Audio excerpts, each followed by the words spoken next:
तो आज हम लोग कुछ तरह तरह के मीट्रिक जो है उन पे बातचीत करेंगे।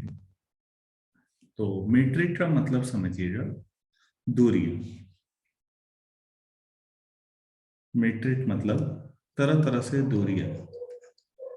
आप जब मैं थोड़ा सा रिकॉल कराता हूं ताकि आपको चीजें थोड़ा बेहतर समझ में आए और किसी की कोई क्लास मिस हुई हो तो उसे भी समझ में आ जाए। देखिए, जब आप सेट की बात करते हैं ना, और आप ये कहते हैं कि एक सेट है और इसमें ये 5 एलिमेंट, तो ये कलेक्शन है। प्रॉब्लम ये है कि ये समझ नहीं आता ज्योमेट्रिकली। ज्योमेट्रिकली का मतलब जो दिमाग में पिक्चर बनती है कि ये ABCD जो 5 एलिमेंट आपने लिए हैं, ये लगे कैसे होंगे, इनके बीच की दूरी क्या होगी आपस में, ये मालूम नहीं है। हम वही चाह रहे हैं कि जो एक सेट है, तो उस सेट के जो एलिमेंट्स हैं उनके बीच की दूरियां कैसे कैसे ले सकते हैं, वही इस चैप्टर में पढ़ना है। जिंदगी में बचपन में जब हम शुरुआत पढ़ाई की करते हैं और लगभग अभी तक भी, तो अधिकतर लोगों के लिए अगर 2 पॉइंट ये हैं, सपोज ये पॉइंट आपके पास x1 y1 है और ये पॉइंट x2 y2 है, तो दूरी का मतलब शॉर्टेस्ट डिस्टेंस होता है अधिकतर लोगों के लिए, और वो रहा भी है, सभी जानते हैं, इसमें गलत जैसा कुछ था नहीं। लेकिन बच्चों, हमेशा दूरी शॉर्टेस्ट ही हो जरूरी नहीं है। दूरी तो ये आप पे तय करता है कि आप कैसे डिफाइन करते हैं। आप ऐसे समझिए कि आप भीमताल से हल्द्वानी जा रहे हैं, तो आगे जब आप थोड़ा आगे आ जाते हैं तो वहां से आपको हल्द्वानी दिखाई देता है। अब आप कहें कि मैं शॉर्टेस्ट डिस्टेंस से ही हल्द्वानी जाना चाहता हूँ, तो मेरे ख्याल से आप समझ जाएंगे कि अब व्यावहारिक हो जाएगा। पहाड़ पे दर्जनों मोड़ हैं, शॉर्टेस्ट का मतलब तो सीधे कूद मारनी पड़ेगी आगे, तो प्रैक्टिकली पॉसिबल नहीं है। ठीक, अच्छा हल्द्वानी में ही मान लेते हैं, हम अपने शहर में ही। आप ऐसे समझिएगा, सपोज ये मकान है कुछ, और ये आउटर में रोड है, ये रोड है। मैं पॉइंट ए पर खड़ा हूं और मुझे बी पर जाना है, और जो बीच वाला स्क्वायर रीजन है इसमें बड़ी बड़ी ऊंची बिल्डिंग बनी हुई है। अब मैं जिद पे अड़ा हूं, मुझे शॉर्टेस्ट डिस्टेंस से ही जाना है, तो आप भी समझ सकते हैं ये व्यावहारिक नहीं है। अगर शॉर्टेस्ट डिस्टेंस वाला ही ऑप्शन होता तो रोडों पे कभी टर्न होते ही नहीं, सब कुछ स्ट्रेट लाइन ही होता। फिर कर्व और डिफरेंशियल ज्योमेट्री के बारे में पढ़ाने की जरूरत भी नहीं, कर्वेचर भी नहीं, टॉर्सन भी नहीं, कुछ नहीं फिर तो। लेकिन ये संभव नहीं है। आप भी जानते हैं दूरियां आपको पता नहीं कैसे कैसे तय करनी पड़ती हैं कई बार। अभी मैंने जो आपको ये एग्जाम्पल बताया, इसमें आप समझ ही होंगे कि आपको ए से बी तक सीधे ऐसे आना पड़ेगा, राइट टर्न लेके यहां तक आना पड़ेगा। अब आप कहते रहिए शॉर्टेस्ट डिस्टेंस। शॉर्टेस्ट डिस्टेंस भी एक तरीका है, लेकिन दूरी नापने का केवल शॉर्टेस्ट डिस्टेंस से ही तरीका है, ये उचित नहीं। क्या मैं समझा पाया आप लोगों को? जी सर। Yes sir. अच्छा, देखिए प्लीज, यहाँ पर जब हम 2 डायमेंशन में पढ़ते हैं तो हम एक को एक्स एक्सिस और एक को वाई एक्सिस कहते हैं। लेकिन अब हमें नहीं पता, हम n डायमेंशनल भी बात कर सकते हैं, तो इसीलिए अब हम सिंबल थोड़ा सा बदलेंगे। अब अगर हम R2 की बात करेंगे, सपोज ये, तो हमारा कोऑर्डिनेट सिस्टम देखिएगा, जो x होगा वो ऐसा होगा, इसके दोनों कोऑर्डिनेट x1 x2 माने जाएंगे। अगर जो y होगा उसके दोनों कोऑर्डिनेट y1 y2 माने जाएंगे। प्लीज ध्यान दीजिएगा, सिंबल चेंज कर रहे हैं। बच्चों को दिक्कत होती है, एन टपल लिखते समय तो मजे से लिखते हैं x1 x2 x3 up to xn, लेकिन 2 डायमेंशन में वो गड़बड़ा जाते हैं। तो सिंबल ध्यान दीजिएगा, x के सारे x1 x2 वही मानेंगे, y के सारे कंपोनेंट y1 y2, इससे कंफ्यूजन कम होता है। शुरू में तो हो ही रहा होगा, लेकिन बाद में इसी से कंफ्यूजन कम होगा। अब आप इसको R3 में भी ले जाएंगे तो x3 और y3 बढ़ जाएगा। अगर Rn में ले जाएंगे तो x1 x2 x3 up to xn, तो यही ट्रेंड चलेगा। तो फिर अब सपोज मेरे पास ये एक पॉइंट है A और दूसरा पॉइंट यहाँ पर B ले लेते हैं, और आपने कहा कि A के कोऑर्डिनेट जो है, जो x है, इसके कोऑर्डिनेट x1 x2। तो अब आप समझ रहे होंगे कि बजाय कि अब मैं कैपिटल X और कैपिटल Y लिखने के, ऐसे समझूंगा कि इसके कोऑर्डिनेट x1 x2 है, तो ये दूरी x1 और ये दूरी x2। ऐसे ही समझिएगा, यहाँ पर ये दूरी y1 और दूसरा y2। तो आपकी जो परंपरागत सोच है उस पर भी हमला हो गया। आप शुरू में समझते ही नहीं कि अच्छा ऐसा भी हुआ। देखिएगा, तो सिंबल नए तरीके से डिफाइन हो रहे हैं। गौर करिएगा, आपकी उम्र में मैं था तो थोड़ा परेशान रहता था, ये क्या तरीका है? तो तरीका है ये भी, कोई दिक्कत नहीं। तो आज मैं अब नए मैट्रिक डिफाइन कर रहा हूं, इसलिए सिंबल यही लूंगा। R2 तक तो बच्चों फिर भी मैं पिक्चर बना लूंगा, R2 से आगे तो पिक्चर बनाना भी संभव नहीं है। तो एक तरीका ये है कि distance between A and B equal to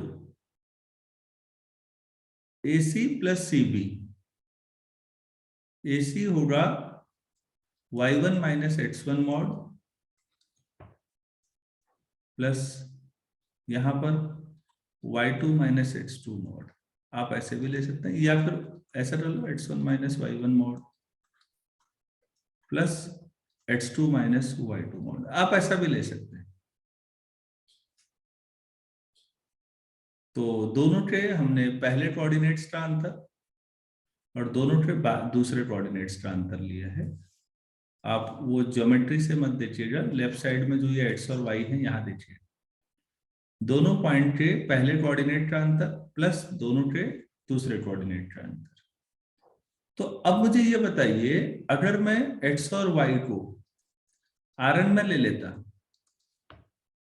that is x का मतलब हो जाता x1 x2 up to xn, ऐसे फिर y ले लेता। तो प्लीज आप मुझे बताइए, ऐसे में x और y के बीच की दूरी कैसे डिफाइन करता? फिर मैं x1 minus y1 plus xn minus yn। मेरे ख्याल से यहां तक सभी लोगों को क्लियर होगा कि अच्छा ये भी एक तरीका है।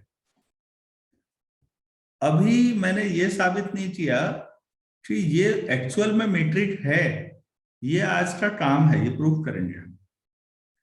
और ऐसे ही एक दूरी और ले लेंगे, एक मैट्रिक और ले लेंगे x और y के बीच का। इनके जो अलग अलग कंपोनेंट है x1 माइनस y1, ये एक कंपोनेंट है। कॉमा कर रहा हूं, जोड़ नहीं रहा हूं, ऐसे ही लास्ट xn माइनस yn। इनका जो मैक्सिमम होगा ना, उसे हम दूरी मान लेंगे। तो बच्चों ये भी एक मैट्रिक है। और एक परंपरागत तो आपका मैट्रिक था ही कि भाई आप x1 माइनस y1 पहला वाले का whole square plus and so on, last xn minus yn का होल स्क्वायर करके पूरे का अंडर रूट कर ले। तो ये तो हमने पढ़ा ही था, ये तो बचपन से पढ़ा, R2 में पढ़ा, R3 में पढ़ा, उसे जनरलाइज कर लिया, Rn में पढ़ लिया। तो मेरा आज का जो पहला क्वेश्चन होगा वो इन तीनों पर होगा, कि मैं ये दिखाऊंगा कि ये तीनों एक्चुअल में मैट्रिक है, मतलब दूरियां तीनों को माना जा सकता है। अलग अलग मैट्रिक हैं लेकिन है। और बच्चों बाद में हम बहुत सारे मीट्रिक और भी पढ़ेंगे, और फिर हम ये भी देखेंगे 1-2 दिन के बाद कि कौन कौन से मीट्रिक आपस में इक्विवेलेंट है। मतलब इक्विवेलेंट का मतलब पहला मीट्रिक जो काम कर रहा है वो दूसरे से भी चल जाता है। अगर 2 मीट्रिक इक्विवेलेंट हैं तो एक मीट्रिक की जगह दूसरे को भी यूज किया जा सकता है, वही हुआ इक्विवेलेंट। फिर हम वेक्टर स्पेस लीनियर अलजेब्रा पढ़ते हैं, और हम देखेंगे फाइनाइट डायमेंशन में इक्विवेलेंस। और जब हम फंक्शनल एनालिसिस पढ़ेंगे तो वहां इनफाइनाइट डायमेंशनल वेक्टर स्पेस भी हो सकते हैं, तो फिर इक्विवेलेंस है या नहीं है। तो ये पूरी स्टडी एमएससी की वहां तक जाती है। दूसरी बात, टोपोलॉजी के सेंस में बात करें तो 2 मीट्रिक अगर इक्विवेलेंट हैं तो दोनों सेम टोपोलॉजिकल स्पेस डेवलप करेंगे। जो हमारे लिए यूजफुल है इक्विवेलेंट मीट्रिक का, वो ये मतलब। तो हम क्या क्या पढ़ने वाले हैं अगले 1-2 दिन में, आज और कल में? क्या मैं ये सारी चीजें समझा पाया? जी सर। Yes sir. अच्छा, तो बच्चों मैं थोड़ा सा स्लो टीचर हूँ, एक एक चीज थोड़ा ज्यादा डिटेल में समझाने की आदत है। तो आप लोगों को में से अधिकतर लोग मैगी कल्चर वाले हैं, आपको 2 मिनट में चाहिए सब। हमारी परेशानी ये है कि हमसे नहीं होता है, हम डिटेल में ही पढ़ाना बढ़िया, पसंद। सही हो रहा है सर, सही हो रहा नहीं नहीं, वो ठीक ठीक है सर। देखिए ऐसा है ना, आप और हम तो जिस जनरेशन में आए हैं, ऐसा हो सकता है है। आजकल के कई बच्चों को लगता है कि मैं स्लो पढ़ाता हूँ, और उनकी बात काफी हद तक सही भी है। लेकिन मुझे लगता है चीजों को सीखने का तरीका यही है कि थोड़ा सा ये भी पढ़ा जाए कि ये जो हम पढ़ रहे हैं ये क्या होगा इससे बाद में। हमारे दिमाग में एक पिक्चर बनती है सब्जेक्ट की कि आखिर हम पढ़ क्यों रही है सब। तो प्लीज अब जी मैं सर। सवाल दोबारा क्या लिखाऊं, यहीं से कर लेते हैं। ऐसे ही बना देते हैं इसके को, for x why this. X लिख रखा है, ऐसे वाई भी लिख लीजिए, इसलिए मैंने एटसेट्रा लिखा है। प्रूव दैट, ये 3 सवाल हो जाएंगे, पहला दूसरा तीसरा। इसको D1 मान लेते हैं, इसको D2 मान लेते हैं, इसको D3 मान लेते हैं। आर मेट्रिक, आर तीनों तीनों मेट्रिक हैं, ये प्रूव दैट करके लिख लीजिए सवाल।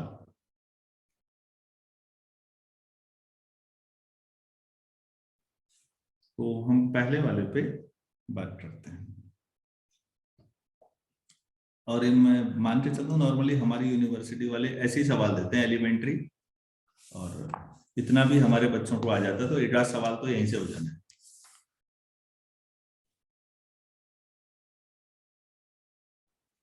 चलिए, लिख लिया होगा मेरे ख्याल से, नहीं तो स्क्रीनशॉट ले लीजिएगा प्लीज। मैं आगे बढ़ता हूँ, पहले वाले को प्रूफ करता हूँ कि ये मीट्रिक है एक्चुअल में। अच्छा, तो सॉल्यूशन फर्स्ट। अब जो फर्स्ट भी है उसके 3 पार्ट हो जाएंगे। तो फर्स्ट में मैंने क्या लिखा है एक बार लिख ही लेता हूँ। d between x1 and y d1 क्या था, x1 minus y1 mod plus and so on plus x2 minus y2 mod, ऐसे वाला है सर। तो एक तरह से ये आप अगर 2 डायमेंशन में सोचते हैं, ये a है और ये b है, तो ये दूरी प्लस ये दूरी ही a और b के बीच की दूरी है। ज्योमेट्रिकली ये समझिए। कई लोग इसको शायद टैक्सी टैब मीट्रिक जैसा कुछ कहते हैं, खैर वो फालतू शब्द है, कोई जरूरत नहीं है। चलिए हम इसको प्रूफ करते हैं। तो पहला पार्ट हमारा जो होगा उस पर बात करते हैं। अगर मैं ये कहता हूं कि सॉरी, सिंस हम ये हमेशा जानते हैं कि जो मॉड है एक्स आई माइनस वाई, किसी का भी मॉड है वो हमेशा नॉन जीरो होता है और every i equal to 1 2 3 up to n तक सभी के लिए हो गए। तो फिर समेशन भी अगर नॉन नेगेटिव है चीजें, तो उन सभी का समेशन भी नॉन नेगेटिव होगा। और ये समेशन है तो d x y, d for D1 है, 3 हो गए तो पहले तो D1 रह दिया। तो पहली कंडीशन यही है। कि जो मेट्रिक है वो नॉन नेगेटिव होना चाहिए। क्या मैं समझा पाया? हो सकता है किसी का ध्यान ना हो, मैं रिपीट कर। देखिए, मॉड किसी की भी संख्या का जो मॉड होता है वो नॉन नेगेटिव होता है। तो आप डिटेल में लिखना चाहें लिख सकते हैं कि x1 minus y1 non negative है, x2 minus y2 and so on, xn minus yn, sorry यहाँ पर xn माइनस yn होना था ऊपर। तो सबको जोड़ लो, नॉन नेगेटिव आया, that is d1xy non negative. इसमें दूसरा क्या आपको कंपोनेंट था, याद है आपको? अगर मैं इसको 0 ले लूं, ठीक है, अगर देखिए प्लीज मैं इसको 0 लेता हूं, तो mod of x1 minus y1 plus and so on plus mod of xn minus yn, this mod equal to 0। अब रफ में 8 से देखिए बच्चों, कभी भी अगर मैं x प्लस वाई 0 कहूं तो यहां से दो चीजें हैं, या तो x और y इक्वल अपोजिट होंगे, या x और y दोनों ही 0 होंगे। अब ये वाली पॉसिबिलिटी यहां खत्म है, क्योंकि अपोजिट में कुछ टर्म माइनस होनी पड़ेंगी, लेकिन ये तो सभी में मॉड है, तो कोई भी टर्म नेगेटिव तो हो ही नहीं सकती। तो फिर सारी पॉजिटिव भी नहीं हो सकती, क्योंकि पॉजिटिव पॉजिटिव जोड़ के 0 कैसे आएगा? तो क्या पॉसिबिलिटी है, आप लोगों को क्या लगता है? सब इक्वल होंगे। कि सभी इक्वल होंगे और 0 होंगे, तो ये भी 0 होगा and so on, xn minus yn mod ये भी 0 होगा। और अब आप जानते हैं कि 0 केवल 0 का ही मॉड होता है, जिसका मतलब जिसका ये मॉड लिया जा रहा है वो संख्या 0। ऐसे यहाँ भी xn माइनस yn जो संख्या है वो 0, और अगर आप ऐसा कहते हैं तो x1 equal to y1 and so on, और यहाँ पर xn इक्वल टू yn। तो इसका मतलब जो x था आपका, जो कि ये था x1 x2 up to xn, आप x1 की जो y1 लिख सकते हैं एंड सो ऑन, xn की जो yn टू y। तो आपने d1 between x and y 0 लिया, तो ये साबित कर दिया कि x इक्वल टू y। आप इसका कन्वर्स भी ले सकते हैं। तो अब आप एरो दोबारा इधर को लगा दीजिए, हो गया प्रूफ। तो आपने दिखाया कि अगर दो पॉइंट के बीच की दूरी 0 है तो वो पॉइंट दोनों आइडेंटिकल है, एक ही पॉइंट है एक्चुअल में, तभी ऐसा पॉसिबल। तीसरा ट्रिवियल है, लेकिन कर देते हैं आप लोगों के लिए। d1 between x and y, x1 minus y1 plus and so on plus xn minus yn। Mod a minus b हो या b माइनस a हो, मेरे ख्याल से सभी लोग जानते हैं, कोई फर्क नहीं पड़ता। ये yn माइनस xn b होगा, तो फिर क्या लिखना है, ये सीधे हो गया d हो बिटवीन y एंड x, मतलब ये सिमेट्री हो गई कि डिस्टेंस जितनी x और y के बीच है उतनी ही y और x के बीच भी होगी। ठीक है, इसमें भी कोई दिक्कत नहीं है। जो हमेशा मैट्रिक में चैलेंज होता है बच्चों, वो ट्रायंगुलर इनइक्वालिटी में होता है। अगर आपने वो कर दिया सब में तो हो गया पूरा क्वेश्चन। इसको कैसे दिखाएं, देखिएगा। आप मुझे ये बताइए कि distance between x and z, ऐसे ही तीसरा पॉइंट z मान लीजिए, तो क्या होगा, x1 minus z1 plus xn minus zn।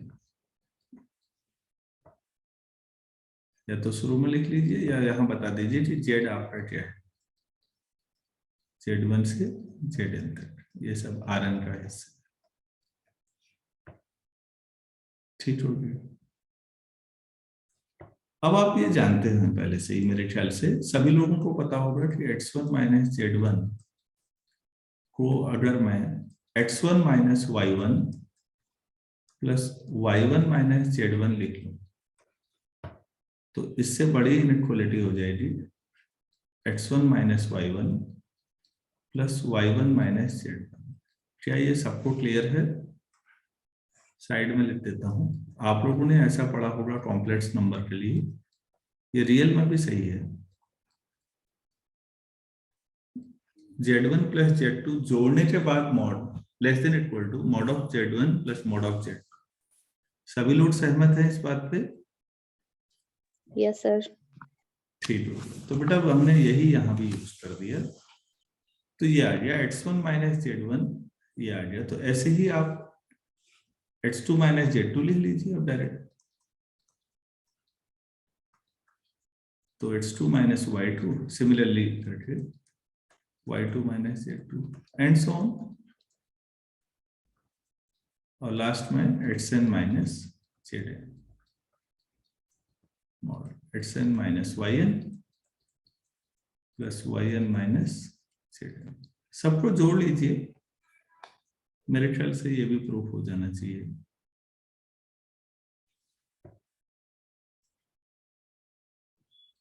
Adding all these, we get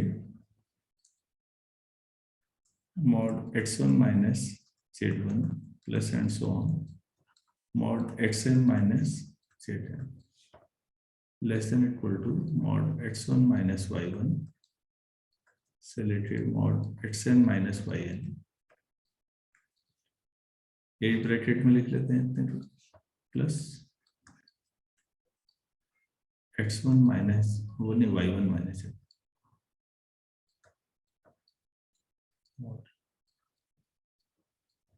mod yn minus Zn। तो ये आपके पास d1 between x and y, d1 between y and z, d1 between x and z। तो आपने triangular inequality भी लिखा था, तो इससे क्या साबित हुआ? सो d1 is a matrix on Rn। तो Rn में एक मैट्रिक d1 भी होता है। ये एकमात्र मैट्रिक हो ऐसा नहीं लिखा, ये एक मैट्रिक हो। तो उम्मीद है आप सबको मैट्रिक कैसे प्रूफ करते हैं समझ में आया होगा। सेकंड क्वेश्चन, d2 बिटवीन x and y equal to, हमने मैक्सिमम लिया था इसमें, कंपोनेंट्स के बीच की दूरी x1 minus y1 mod and so on mod of xn minus yn mod.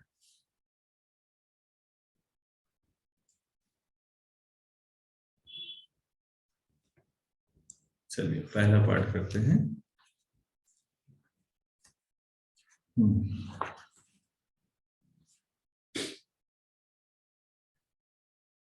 आप ये बताइए, सिंस xi माइनस yi कोई भी ले लीजिए मॉड, वो नॉन नेगेटिव होगा या नहीं होगा? For every i equal to 1 2 3 up to n। तो फिर इनमें जो सबसे बड़ा होगा मैक्सिमम ऑफ इन सब में x1 माइनस y1 से लेके, मतलब अपने आप को समझाना है कि अच्छा ऐसा हो रहा है। तो यार ये सभी नॉन नेगेटिव हैं, इनमें जो सबसे बड़ा होगा वो भी नॉन नेगेटिव ही होगा ना, maximum of all these. Yes sir. तो फिर ये क्या हो गया? यही तो डेफिनेशन है d2 की इस बार। तो d2 इज नॉन नेगेटिव। हमें आता है, लेकिन कई बार हम लोग अपनी प्रैक्टिस नहीं होती तो ये छूट जाता है कि लिखना कैसे है। दूसरा इसमें नॉन नेगेटिविटी के लिए देखिएगा, d2 बिटवीन x एंड y को मैं 0 ले लेता हूं। इसका मतलब है जो मैक्सिमम है x1 minus y1 xn minus yn वो 0। आप लोग थोड़ा सा ध्यान से सोचिए, ये सभी जितने कंपोनेंट्स हैं सभी मॉड हैं, तो नेगेटिव तो कोई है नहीं, या तो 0 या पॉजिटिव। और मैं लिख रहा हूं इनमें जो सबसे बड़ा है वो भी 0 है, maximum of all this equal to 0। इसका क्या मतलब हुआ? जब इन सब में सबसे बड़ा ही 0 है तो इसका मतलब एक्स सब जीरो होंगे। I I mod equal to 0 for every I 1 2 3 up to n। हुआ या नहीं हुआ? सभी 0 हुए फिर। Yes sir. हाँ सर।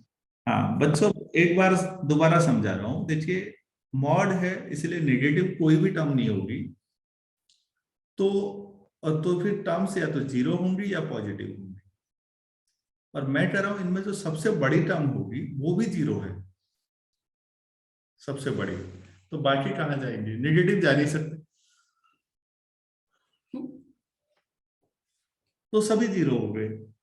और मॉड सबका 0 है, it means xi equal to yi और every i equal to 1 2 3 up to n।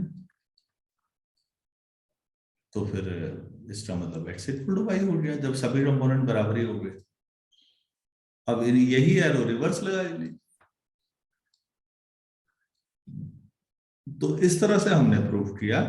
तो इसमें लिखना महत्वपूर्ण नहीं है, मैं बार बार कह रहा हूं, समझना महत्वपूर्ण है। यार मैक्सिमम भी 0 है तो बाकी भी तो 0 होंगे। ये चीजें हमारी समझ को बेहतर बनाती है।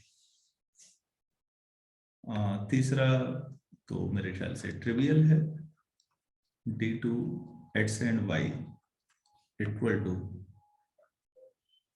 d2 नहीं, मैक्सिमम ऑफ दिस मॉड है x1 माइनस y1 से लेके xn माइनस yn मॉड। तो मॉड में तो फिर टर्म्स आगे पीछे की जा सकती है, mod of y1 minus x1, mod of yn minus xn। ये तो ट्रिवियल केस था, उम्मीद है सभी को समझ में आ गया होगा। तो जिसमें मेहनत है वो अगला है, थोड़ा सोचना जिसमें है। मतलब अगर आप एक दो बार प्रैक्टिस के बाद और प्रैक्टिस करें, ऐसा आजकल के बच्चों में कम ही मिलता है वैसे तो, कि आप 2 बार प्रैक्टिस कर दें, लेकिन अगर करें ना तो फिर ज्यादातर मामलों में केवल ट्राइंगुलर प्रॉपर्टी चेक करिए बस, वो अगर आपसे हो जा रहा है तो बाकी तो हो ही जाना है। हाँ जी, ट्राइंगुलर। अब डी d2 है इस बार। अच्छा, d2 x जेड क्या होगा? Maximum of x1 minus z1 mod bracket लेगा comma and so on xn minus zn mod. ये और xy आपने लिखा ही था, yz भी आपने लिखा था।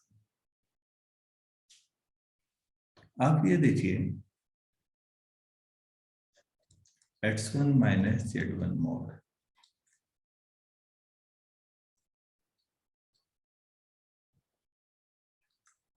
x1 माइनस y1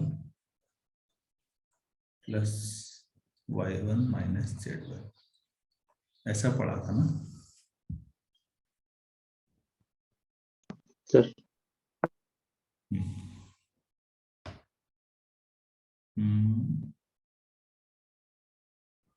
अगर मैं इसमें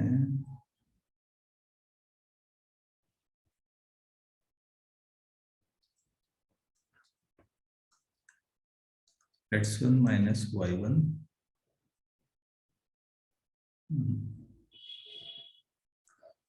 एक मिनट, यहाँ पर सोचिए थोड़ा सा आप भी।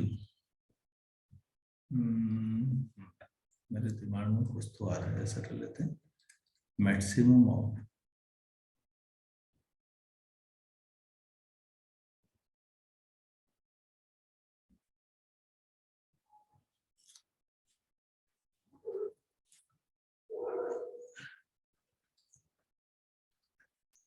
x1 माइनस y1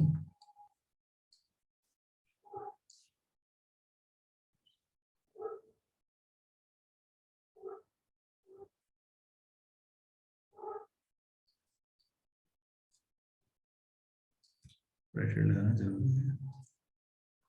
बस maximum of y1 minus z1 ऐसा लिख सकते हैं।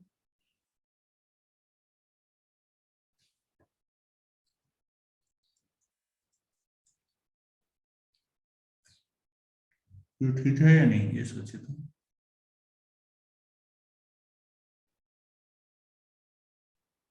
सही है, सही। x1 माइनस y1 की मैक्सिमम वैल्यू ले लूं मैं तो भी उससे भी छोटा। मेंटेन ही रहनी चाहिए ना।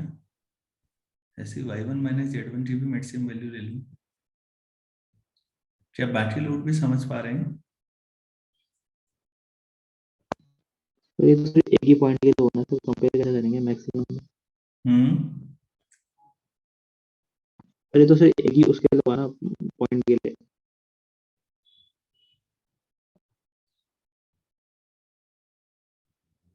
शायद मैं समझ नहीं पा रहा हूँ आप क्या कर रहे हैं, तो आवाज कट रही है ना। कोई और स्टूडेंट? सर ये हाँ बोलिए प्लीज। सर ये सिर्फ एक ही उसके लिए हुआ ना सर, पॉइंट के लिए। सर मैक्सिमम में तो सर बहुत सारे उसमें कंपेयर करेंगे कि कौन सा मैक्सिमम है सर।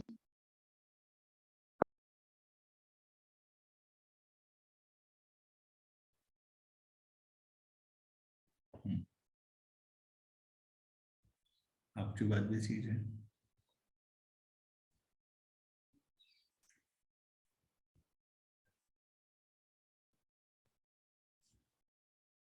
आपका सवाल अपने जवाब अपनी जो सही है, मेरी समझ में आ गया। आप सही कह रहे हैं, मैं मानता हूँ ये भी सही था, लेकिन ये काम नहीं करेगा। काम वही करेगा जो आप कह रहे हैं, तो मैं अप्रिशिएट कर रहा हूँ आपको। वो ये कह रहे हैं कि मैक्सिमम ऑफ, ऐसा क्यों नहीं ले रहे हो, सीधे जो चाहिए x1 minus y1 xn minus yn mod. एक ही का मैक्सिमम लेके क्या फायदा होगा? बात तो सही कह रहे हैं यार।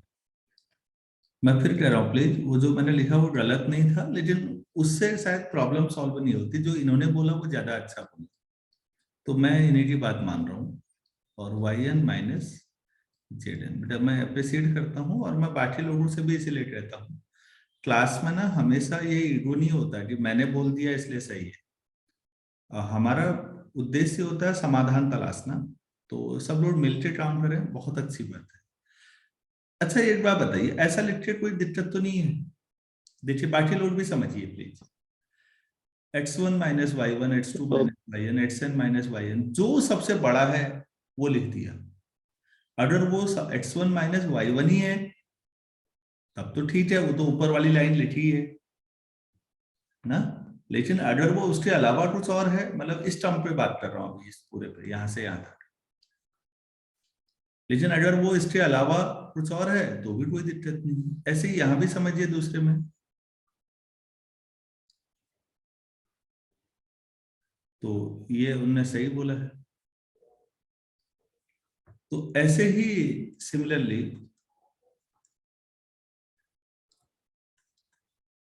x2 माइनस z2, उसमें भी आप यही लिख दीजिएगा पहले एक बार, तो यही सब वहां भी आएगा, मैंने लिख रहा हूं एंड सो ऑन।